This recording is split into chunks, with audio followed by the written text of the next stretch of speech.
Friends, मेरा नाम उमा जिंदल है और आपका बहुत बहुत स्वागत है आपके अपनी YouTube channel commerce net point पर। फ्रेंड्स, पेपर 1 की यूनिट 1 शिक्षण अभिक्षमता, जिसमें हम ब्लूम के शिक्षण उद्देश्यों के बारे में पढ़ रहे थे और जिसकी लास्ट क्लास में हमने इसके भावात्मक क्षेत्र यानी कि अफेक्टिव डोमेन के बारे में पढ़ा था और आज की क्लास में हम मनोसंचालित क्षेत्र यानी कि साइकोमोटर डोमेन के बारे में पढ़ेंगे। तो आज की क्लास स्टार्ट करने से पहले मैं आपको बताना चाहूँगी कि आप मेरे Telegram group commerce net point को ज्वाइन कर सकते हैं। वहाँ पर आपको मेरे वीडियोस के लिंक और पीडीएफ्स मिल जाएंगे। तो अगर आप इस ग्रुप को ज्वाइन करना चाहते हैं तो इस ग्रुप का जो लिंक है वो मैं डिस्क्रिप्शन बॉक्स में दे दूँगी, वहाँ जाकर आप इस ग्रुप को ज्वाइन कर सकते हैं। तो चलिए आज की क्लास स्टार्ट करते हैं। तो देखिए, साइकोमोटर डोमेन यानी कि मनोसंचालित ज्ञान क्षेत्र जो था उसको अलग अलग साइकोलॉजिस्ट ने अपने अपने हिसाब से उनका वर्गीकरण किया है। तो देखिए, अनीता हारो जो थी उन्होंने 1972 में इसका 6 भागों में वर्गीकरण किया, ठीक है। और जो सिम्पसन जो थे उन्होंने 1972 में इसका 7 भागों में वर्गीकरण किया और जो डेव थे उन्होंने 1975 में इसका 5 भागों में वर्गीकरण किया। तो हम आज की क्लास में हम डेव के जो वर्गीकरण थे मनोसंचालित ज्ञान क्षेत्र के, उसके बारे में हम डिटेल में पढ़ेंगे। तो चलिए देखते हैं डेव के द्वारा जो वर्गीकरण किया गया। तो देखिए, सबसे पहले जो मनोसंचालित ज्ञान क्षेत्र है वो हमारा थर्ड एच यानी कि हैंड से रिलेटेड है, ठीक है।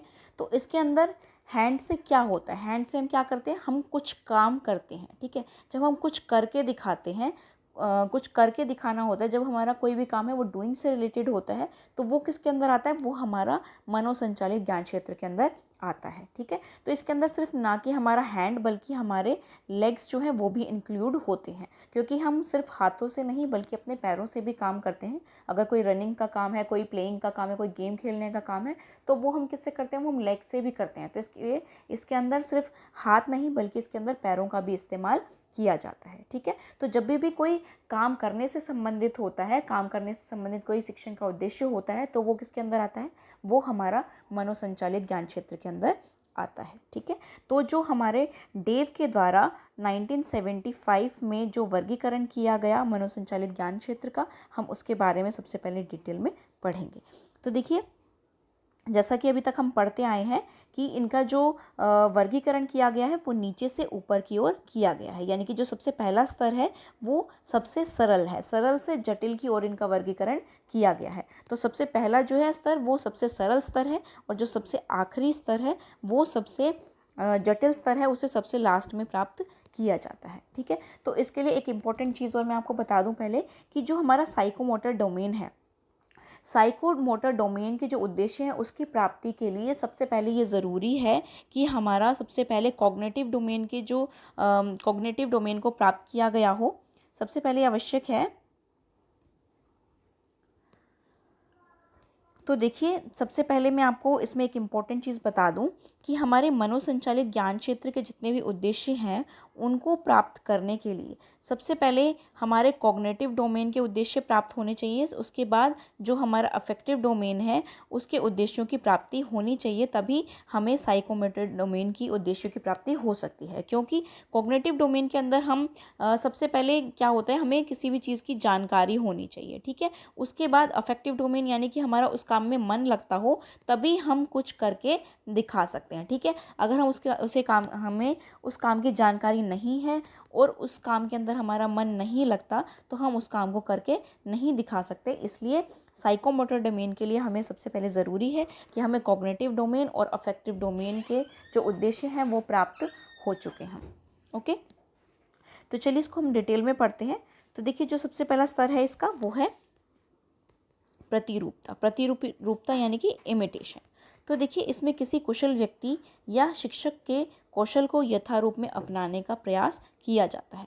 तो इसके अंदर क्या होता है, इसके अंदर जो स्टूडेंट्स होते हैं वो क्या करते हैं, वो जो भी टीचर करके दिखा रहा है, उनको जो भी टीचर कोई काम करके दिखा रहा है तो वो सेम एज इट इज़ उस काम को करते हैं, ठीक है। जैसे मैं आपको एक एग्जांपल देती हूँ।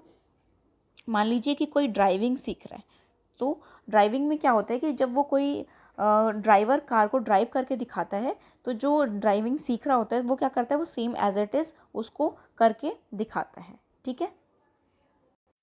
यानी कि जैसे जैसे वो ड्राइवर कार को ड्राइव कर रहा है, सेम जैसे जैसे वो इंस्ट्रक्शन दे रहा है वैसे वैसे ही वो उसको ड्राइव करता है कार को, ठीक है।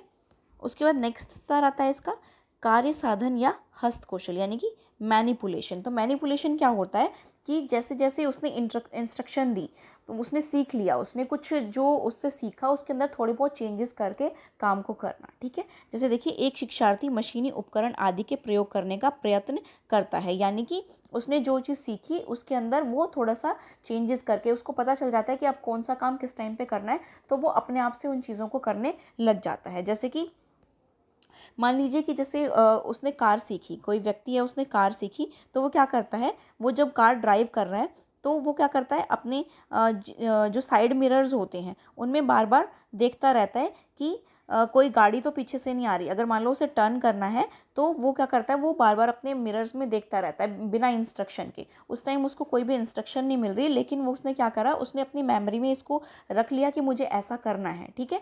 तो इसलिए वो क्या करता है अपने कौशल के द्वारा उसे ड्राइव करना सीख जाता है।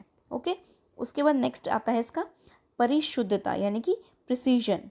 तो देखिए इस स्तर पर शिक्षार्थी में बार बार कार्य करने से उसमें सुधार एवं शुद्धता आती है। तो इस लेवल पर क्या होता है, इस लेवल पर जो व्यक्ति होता है वो क्या करता है, उस काम को बार बार करता है तो उसके अंदर सुधार होता है, उसके अंदर शुद्धता आती है। उस टाइम पे क्या होता है, उसको बिना कोई इंस्ट्रक्शन किए भी वो काफ़ी काम करने लग जाता है, उसको हर बार इंस्ट्रक्शंस की ज़रूरत नहीं पड़ती, ठीक है। जैसे हम अगेन कार वाला एग्जांपल लें, अगर मान लीजिए वो कोई व्यक्ति कार ड्राइव कर रहा है और वो सबसे पहले ये वाला स्टेप क्लियर कर चुका, उसके बाद ये वाला स्टेप भी क्लियर कर चुका, ठीक है। तो अब इस स्टेप पर वो क्या करता है, इस स्टेप पर वो कार ड्राइव कर रहा है, तो मान लीजिए अगर कोई रेड लाइट आती है आगे, तो उसको पता होता है कि उसे अपनी जो गाड़ी है वो स्लो करनी है, ठीक है। वहाँ पर उसे कोई इंस्ट्रक्शन नहीं दे रहा, कोई भी जो ड्राइवर है वो उसको इंस्ट्रक्शन नहीं दे रहा कि आपको ऐसे करना है, लेकिन क्या हो रहा है कि क्योंकि वो ड्राइव करता जा रहा है बार बार, तो उसे क्या पता चल रहा है कि मुझे कहाँ पर गाड़ी स्लो करनी है, कहाँ पर तेज करनी है, तो उसे ये सब चीज़ें अब पता चल चुकी हैं, ठीक है।